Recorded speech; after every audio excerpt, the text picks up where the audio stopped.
Alors qu'elle était face à Nicolas, Tania et Frédéric, Julie de Koh-Lanta, le feu sacré n'est pas parvenu à se qualifier pour les poteaux et a été éliminé ce mardi 6 juin lors de l'épreuve de l'orientation. Elle se confie à Télé Loisirs. Elle chute sur la dernière marche qui mène au podium. Ce mardi 6 juin, Julie n'est pas parvenue à se qualifier pour l'épreuve des poteaux de Koh-Lanta, le feu sacré. Après 5h40 de recherche sous la chaleur tropicale des Philippines, la joueuse de football a vu la dernière place qualificative être saisie par Frédéric au terme de l'orientation. Dans un esprit des plus fair-play, elle reconnaît face à Denis Brognard n'avoir pas brillé tout au long de cette course. Interrogée par Télé Loisirs plusieurs mois après la fin du tournage, la candidate reste campée sur ses positions. Nicolas, Tania et Frédéric n'ont pas volé leur victoire. Éliminée à l'orientation, Julie de Beaver, Koh-Lanta 2023, estime être à sa place Télé Loisirs. Les anciens aventuriers disent souvent que l'épreuve de l'orientation est la plus dure d'entre toutes. Vous confirmez, Julie de Beaver? Si je vous disais le contraire, je n'aurais pas été éliminée, rire. Effectivement, elle est difficile parce qu'il faut savoir tenir ses nerfs à la veille de la fin de l'aventure. En plus de ça, il faut quand même de la pratique même s'il y a un facteur chance. Je ne m'étais pas entraîné, j'avais regardé des choses sur l'utilisation de la boussole mais je ne suis pas parti en forêt pendant 4 heures. CIST peut être l'un de mes plus grands regrets. Mais CIST pour ça qu'il faut être fair-play, j'ai été la moins bonne sur cette épreuve et je suis à ma place.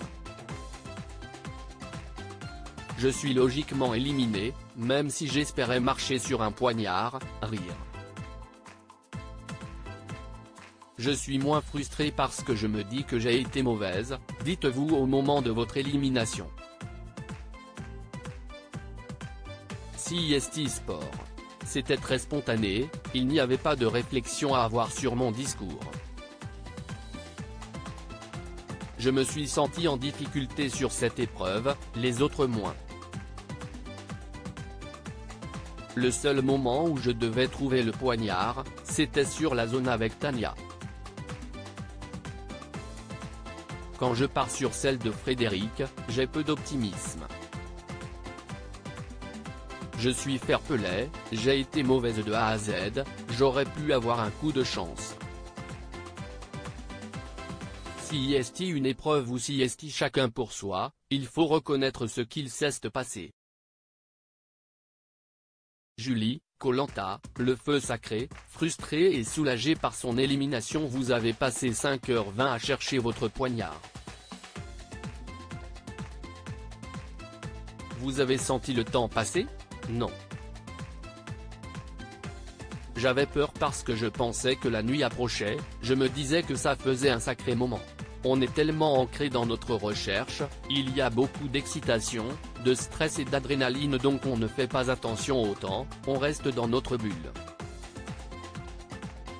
Quand j'arrive sur la zone de Frédéric, je le vois partir pour la table et chercher sa direction. J'aurais pu attendre qu'il revienne et le suivre, mais j'ai tellement pesté sur les personnes qui l'ont fait sur les Koh-Lanta que j'ai regardé que je ne pouvais pas. Et je ne l'ai jamais vu revenir, je n'aurais pas pu le faire. Tania a trouvé l'élément remarquable avant vous et vous avez commencé à chercher vers son coin. Devant Denis, elle dit qu'elle aurait souhaité que vous soyez plus transparente avec elle. Vous comprenez sa frustration? Je ne comprenais pas trop à ce moment-là. Je n'avais rien trouvé et ça ne me serait jamais venu à l'esprit de lui demander si elle cherchait la balise ou le poignard. Pourtant, je me suis posé la question mais je ne lui ai pas demandé parce qu'on ne peut pas faire cette demande à ce stade de l'aventure. Je ne lui en veux pas, je bifurque vers une autre réponse. Je ne pouvais pas lui dire. Quoi qu'il en soit, en étant à cet endroit précis, elle me donne une indication qu'il ne faut pas négliger. Qu'est ce qu'il se passe dans votre tête lorsque Frédéric vous informe qu'il a trouvé le dernier poignard? J'ai deux sentiments. Le premier, si est la frustration parce que je suis éliminé et que si est dommage après avoir réalisé un sacré coup au conseil précédent. Je n'aille pas profiter de cet avantage. Le deuxième sentiment, si est le soulagement parce que ça fait 5 heures que l'on est baigné dans le stress, l'adrénaline, l'excitation et la crainte. Ce sont ces deux sentiments qui priment, si est un mélange.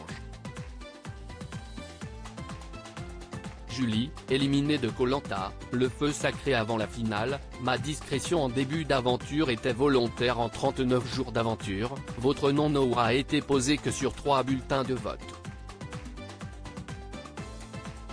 Si est une fierté?